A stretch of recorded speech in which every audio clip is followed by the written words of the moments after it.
We have seen an increase in number of dog attacks on hedgehogs, especially post-hibernation hedgehogs that are coming out. They're hungry and they're trying to find food, and they're not as quick as they should be because obviously they're quite low on stocks of reserves from the winter. So they're quite easy targets for dogs at the moment, and we have seen quite a number of them quite badly injured hedgehogs over the last few weeks, some of which we've lost, and others such as Junior here, who we are doing our best to save.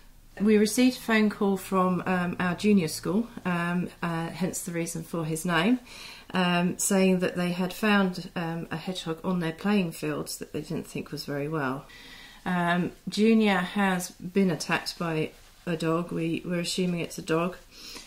He's lost his right ear, and he also has some severe damage to his right eye. At the moment he's having treatment with antibiotics and painkillers to get the infection under control, and then eventually he will go back to the vets, who will then anaesthetise him and have a very good look at the eye to see if it can be saved or if it can be removed. If it can't be removed, then he will have to be put to sleep. If it can be removed, then they will do it, and he will be nursed back to health again from the operation and go back to the wild. As a rescue, we relocate them back to the wild. That is why we're allowed to do it, but it's actually against the Wildlife Act to take a wild hedgehog in and keep it as a pet.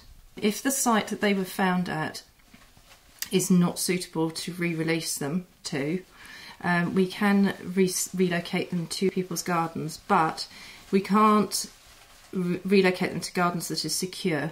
The hedgehogs do actually need to go back properly, where they can travel through any number of gardens to have enough food. They average around about 2 kilometres a night. So also people who say that they have no hedgehogs in their garden and they would like a hedgehog in their garden, they need to find out why they haven't got any hedgehogs in their garden. It may be that their garden cannot support, and the surrounding gardens cannot support, a hedgehog community. This is the main reason for loss of hedgehogs, is loss of habitat.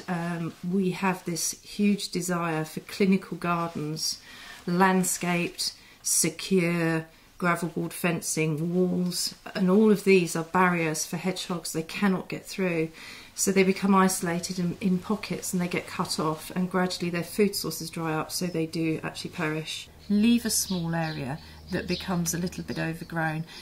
Make a leaf pile that you're not going to burn and leave it, because that not only produces food in beetles and bugs and things like that for the hedgehogs to eat, but it also creates an environment for them to live. The Hayling community has been completely amazing. You don't do something like rescue hedgehogs if you don't care, and I care a great deal about them, so obviously when I lose them it's very upsetting.